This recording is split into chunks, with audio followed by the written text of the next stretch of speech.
அனைவருக்கும் வணக்கம். அரியலூர் மாவட்டம் திருஞான சம்பந்த ஜோதிடர். காசை பணமாக்கலாம், பணத்தை காசாக்கலாம், காசையும் பணத்தையும் பொருளாக்கலாம், இந்த இரண்டையும் பதவியாக்கலாம், அனுபவிக்கலாம். இதெல்லாம் முடிந்தால் உடலை விட்டு உயிர் இனத்தோடும் மொழியோடும் சேரலாம். இதுதானே வாழ்க்கை. இந்த தமிழ் ஜோதிட பிரகாரம் அனைத்து வார்த்தைகளுக்குமே சாண பலன் சொல்லிக் கொண்டு வருகின்றேன். ஜாதக பலன் எப்படி எழுதப்பட்டது என்பது தொடர்பெல்லாம் ஜாதக பலன் என்று சொல்லப்பட்டது அத்தனையுமே இந்த எண்கிறது மூலமாக உறுதி செய்யப்படுகிறது. வாழ்க்கை என்ன என்பதெல்லாம் இந்த வீடியோக்கள் மூலம் சொல்லிக் கொண்டு வருகின்றேன். காசை பணமாக்கலாம், பணத்தை காசாக்கலாம், காசையும் பணத்தையும் பொருளாக்கலாம், இந்த இரண்டையும் பதவியாக்கலாம், அனுபவிக்கலாம். இதெல்லாம் முடிந்தால் உடலை விட்டு உயிர் இனத்தோடும் மொழியோடும் சேரலாம். இதுதானே வாழ்க்கை. ஆனால் வார்த்தை அடிப்படை ஜாதக பலன் சொல்லிக் கொண்டு வருகின்றேன். இந்த ஜாதக பலன் என்பது அடுத்ததாக சில வார்த்தை. வைக்கோல். வைக்கோலுக்கு 4 எழுத்துக்கள். அந்த 4 எழுத்துக்கு உண்டான எண்ணிடம் 9, 7, 6, 1 எல்லாம் கூட்டாக 23. அதனுடைய விதி என்கிறது 5. வைக்கோல்னா அதான் தீனி போர் தான். வைக்கோல்னா தீனி போர், விறகு குச்சி இதெல்லாம் சொல்லக்கூடிய ஒரு தோட்டம். ஆனால் வைக்கோலுக்கு விதியின் 5ஆக இருப்பதால் அது 5ஆம் இடத்து பலனாக வருகின்றது. அதாவது வைக்கோல் வைக்க போகிறன்னு இதுக்கு வருத்தம். வைக்க போகிறன்னு மாட்டுக்கு போகிற தீனி போர் தான் அது. ஆனால் வைக்கோல் என்ற ஒரு வார்த்தை என்பது எதற்காக நான் சொல்லுகிறேன் என்றால், வைக்க தெரியாமல் வைக்க போர்களை வச்சுட்டு தேடுவான், அதுதான் இந்த வார்த்தை. ஆனால் அதாவது ஒரு நம்பிக்கையாக ஒருத்தன் கொடுப்பான், அவன் எடுத்துக்கிட்டு ஓடி போவான். அதனால் நம்புகிறவனை யாருமே நம்புவதில்லை, கொடுக்குறவங்களை யாருமே நம்புவதில்லை. ஆனால் அவனை ஏமாத்துறவனை தான் கொடுக்குறவனுக்கு தெரிகிறது. அதுக்கு தான் வைக்கோல். அப்போ வைக்க தெரியாதவன் வைக்க பொருட்களை வச்சுட்டு தேடுறது போல தான் இந்த கதை. அதனால் அதனால் அந்த வார்த்தை என்பது 5ஆம் இடத்து பலனாக வருகிறது. வைக்கோல் அதுக்கு வைக்க போர்னு பேர் அதுக்கு அர்த்தம் ஆகிறது. தமிழ் வைக்க போர் தான் சொல்லுவாங்க. மாட்டுக்கு தீனி கூட்டு வர போகிறான் அப்படின்னு சொல்லுவாங்க. அதனால் வைக்கோலுக்கு விதியின் 5. அந்த 5ஆம் இடத்தில் நல்லா அந்த ஆட்டு மாட்டு கரகங்கள் இருந்து விட்டால் அவனுக்கு தீனிக்கே பஞ்சம் கிடையாது. எப்போதுமே ஆட்டு மாட்டுகளுக்கு தீனி, வைக்க போர், நெல் தவிடுகள், புண்ணாக்குகள் அத்தனையுமே வைத்திருப்பான். அந்த மாட்டுக்கு என்னென்ன செய்யணுமோ அத்தனையுமே அவன் செய்வான். அதுதான் வைக்கோல். வைக்க போருங்கிறது அதான் கணக்கு. ஆனால் சில பேர் கொடுத்துட்டு அவதிப்படுவாங்க. காசு பணத்தை கொடுத்துட்டு அவதிப்படுவாங்க. நம்பிக்கையும் பேரில் கொடுப்பாங்க. அவரை ஏமாற்றிவிட்டு அவன் ஓடி போவான். ஏமாத்துறவனையே சில பேர் நம்புவாங்க. அதனால் இன்றைக்கி ஃபைனான்ஸ் ஒர்க்கெல்லாம் ரொம்ப பேர் ஃபைனான்ஸ் செய்வாங்க. ஆனால் ஒரு ஏழை கெஞ்சி கேட்பான், அவனுக்கு தரமாட்டான். ஆனால் ஏமாத்துறவனை பார்த்து தான் அந்த ஃபைனான்ஸுக்காரங்களும் தருவாங்க. அதுபோல் எல்லா தெரிஞ்சவர்களும் தெரியாதவர்களும் தெரிஞ்சிருப்பான். அவன் ரொம்ப அழகாக பேசுவான். எப்படியோ அழகாக பேசி அவனை வாங்கிடுவான். சில பேர் கெஞ்சுவாங்க, தரவே மாட்டான். ஆனால் நட்பாக பேசி அவன்கிட்ட வாங்கிட்டு போகிறவனை தான் ஃபைனான்ஸுக்காரங்க கொடுக்குறவங்க நம்புவாங்க. அதுக்கு தான் நான் சொன்னேன், வைக்க தெரியாதான் வைக்க போருக்குள்ளே வச்சுட்டு தேடுற கதை போல தான் அவனை ஏமாத்துறவனை தேடிக்கிட்டு அலைவார்கள். ஆனால் 5ஆம் இடத்து பலனாக வருகிறது. நீதிக்கேட்டு. அடுத்ததாக நீதிக்கேட்டுக்கு 5 எழுத்துக்கள். அந்த 5 எழுத்துக்கு உண்டான எண்ணிடம் 7, 8, 2, 2, 7 எல்லாம் கூட்டம் 26. அதோடைய விதி என்கிறது 8. அப்போது நீதி கேட்டு நிற்பது 8ஆம் இடத்து பலன். அப்போ ஒருத்தர் அந்த 8ஆம் இடம் தான் கொஞ்சம் விரையாதிபதியும் மறைவிட ஸ்தானமும் சொல்லப்பட்டு வருகிறது. அந்த 8ஆம் இடம் ரொம்ப கஷ்டப்படுத்தினாலும் சிரமப்படுத்தினாலும் அந்த 8வது விதின்னு தான் நீதி கெட்டு நிற்கும். ஏழைகளுக்கு நீதி கெட்டு நிற்பதும் அந்த 8ஆம் இடம் தான்.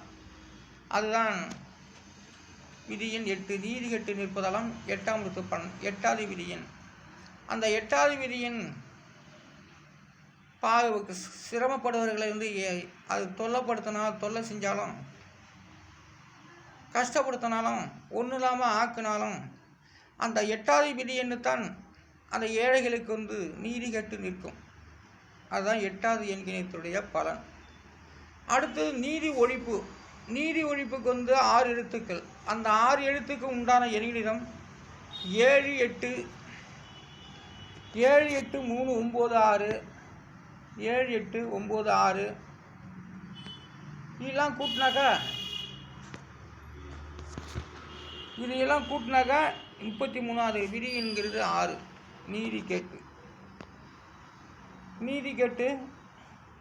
நீதி ஒழிப்புக்கு சொல்கிறேன் இதை.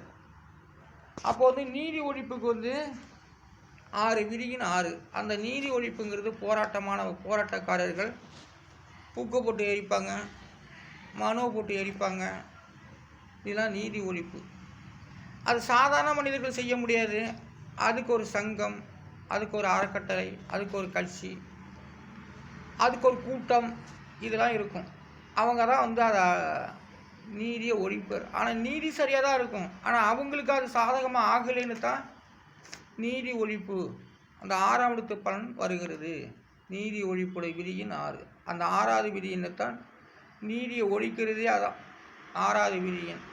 ஆனால் நீதி என்பது அவங்களுக்கு அது சரி, சிலருக்கு சரியாக இருக்காது அப்படிங்கிற விதி. ஆளுங்கட்சிக்கு சரியாக இருக்கும், எதிர்கட்சிகளுக்கு சரியாக இருக்காது. எதிர்கட்சி ஒரு நேரம் ஆளுங்கட்சியாக இருக்கும்போது அவங்க செய்கிறது அது சரி, மற்றவங்க செய்கிறது அது சரியாக இருக்காது. இதுதான் நீதி ஒழிப்புங்கிறது. அதனால் நீதி ஒழிப்புங்கிறது விதியின் 6. மனிதர்களை அது செய்யவில்லை. அந்த நீதி ஒழிப்பு என்ற ஒரு சொல்லுதான் மனிதர்களை நினைக்க வைத்து அப்படி வந்து ஒரு சங்கம், ஒரு போராட்டம், ஒரு அறக்கட்டளை, ஒரு மன்றம் இப்படி வைத்து மன்றத்தின் மூலமாக நீதியை ஒழிப்பாங்க. அந்த நீதி சரிதான், அது அவங்களுக்கு சரியில்லை அவ்வளோதான். அதனால் வந்து நீதி ஒழிப்புடைய விதியின் என்பது 6. அடுத்ததாக ஜரிகைக்கு வந்து 3 எழுத்துக்கள் 3 4 5 இதெல்லாம் கூட்டாக்கா 12வது விதி என்கிறது 3. ஜரிகை என்பது அது ஒரு புடவை. ஜரிகை என்பது புடவைக்கு தான் சொல்லப்பட்டு வருகிறது, புடவை சேலைக்கு தான். அது ஜரிகை நல்லா தான் இருக்கும். ஜரிகை அணிந்தவர்களுக்கு வந்து எப்போதுமே வந்து ஒரு மேனிகள் நல்லா தான் இருக்கும். அதை துவைச்சி காட்டுறதுல இருக்குது. சும்மா அழுக்கு துணியை போட்டால் அவங்க உடம்பு அந்த ஜரிகைக்கு தகுந்த மாதிரி அழுக்காடுச்சுன்னா அது அவங்களுக்கும் ஒரு துன்பத்தை ஏற்படுத்தும். பனியனுக்கு வந்து 4 எழுத்துக்கள். அந்த 4 எழுத்துக்கு உண்டான எண்கணிதம் 9 1 2 6 இதெல்லாம் கூட்டினாக்கா 10 18. அதோடைய விதிங்கிறது 9. பனியன் சட்டைங்கிறது எப்படின்னாக்கா இந்த காட்டன் துணி, பாலிஸ்டர், டிசி இதெல்லாம் போட்டாக்கா உண்மையிலேயே அவங்களுடைய அந்த சட்டை துணிக்குள்ளேயே குணத்தை கொடுக்கும். ஆனால் பனியன் துணி போடுறவங்களுக்கு வந்து எப்பொழுதுமே ஒரு அழகை தரும், உடலுக்கு வந்து ரொம்ப மேனியை நல்லா பளபளப்பாக்கும். அந்த பனியனை போட்டாக்கா 60-70 வயசுக்காரன் போட்டாலும் கூட ஒரு இளமையாக தோன்றும். பனியன் சட்டை, பனியன் டிசி பனியன் சட்டைலாம் ரொம்ப அழகாக இருக்கும் உடம்புக்கு. கிழவனெலாம் போட்டாக்கா ரொம்ப மைனராக எடுத்து காட்டும், 30 வயசு 40 வயசு போலேயே காட்டும். பனியன் சட்டைங்கிறது இளமைகளை தூண்டும். பனியன் என்பது இளமைகளை தூண்டும். அதே போல் பனியன் உயரமான ஒரு பொருள்கள் நல்ல இளமைகளை தரும். 100 வயசுக்காரன் ஒரு பனியனை போட்டாக்க கண்டிப்பாக இளமைகளை தான் தரும். அதே வந்து இந்த காட்டன் சட்டை, பாலிஷ் சட்டைலாம் உண்மையிலே ஒரு தோற்றத்தை உண்டாக்கும். நான் போட்டிருக்கிறது தான் பாலிஷு, காட்டன் தான். அதெல்லாம் என்னை பார்த்தா கொஞ்சம் வந்து கிழப்ப போல் தெரியுது. ஆனால் எனக்கு வயசு வந்து 59 நடந்துக்கிட்டு இருக்கு. பல்லுலாம் விலகி போச்சு, சந்து கொடுத்து போச்சு, தானாக விலகி போச்சு. அதை பிடுங்கிறதுக்கு அது வலிச்சா தானே பிடுங்க முடியும். அதை தான் அது பிடுங்க தெரியல, அது வாய்க்குள்ளே தானே இருக்குது அப்படின்ட்டு நான் அந்த பல்லை வந்து ஒன்றும் செய்யலை, அப்படியே பேசிக்கிட்டு இருக்கேன். அது விழுந்து போனால் நான் பல்லுலாம் கட்டிப்பிடுவேன். இப்போ வந்து வலது பக்கம் வந்து என் பல்லு வந்து அப்படியே போயிடுச்சு. ஆனால் இடது பக்கம் மாதிரி தான் வலது பக்கமாக போயிடுச்சு அந்த பல்லுலாம். அதனால் வந்து பனியன் சீட் நான் எப்போதும் பனியன்லாம் போடுறதில்ல, உள் பனியன் தான் போடுவேன், காட்டன் பனியன்.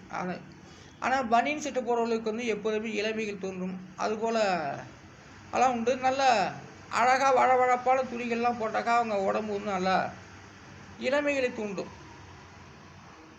நல்லா வழவழப்பான துணியில் கட்டினா இளமைகள் தூண்டும். அதுக்கு தகுந்த மாதிரி அறிவுகள் செழிப்பாக இருக்கும், வளரும். அதுபோல் வந்து ஜீவராசிகளுக்கு நல்ல புல்லை தின்னாக்கா அது உடம்பு நல்லாயிருக்கும். கெட்ட புல்லை தின்னாக்கா அது உடம்பு முறுன்னு இருக்கும். அதுபோல் வாழ்க்கையில் வந்து எவ்வளோ அர்த்தங்கள் இருக்குது. காட்டன் சட்டை, அடுத்து காட்டனுக்கு வந்து 4 எழுத்துக்கள். அந்த 4 எழுத்துக்கு உண்டான எண்கணிதம் 8 2 5 6 இதெல்லாம் கூட்டம் 21. அதோடைய விதி என்கிறது 3. காட்டனுடைய விதியின் 3. இப்போ காட்டன் சட்டை நானும் காட்டன் பாலிசி தான் போட்டிருக்கேன். அதால் தான் என் உடம்பு முறன்னு பார்த்தா மரன்னு இருக்கிற மாதிரி இருக்கும், முறப்பாக இருக்கும். பார்த்தா சாக்கு முட்டை ஆள் போல் இருப்பேன்.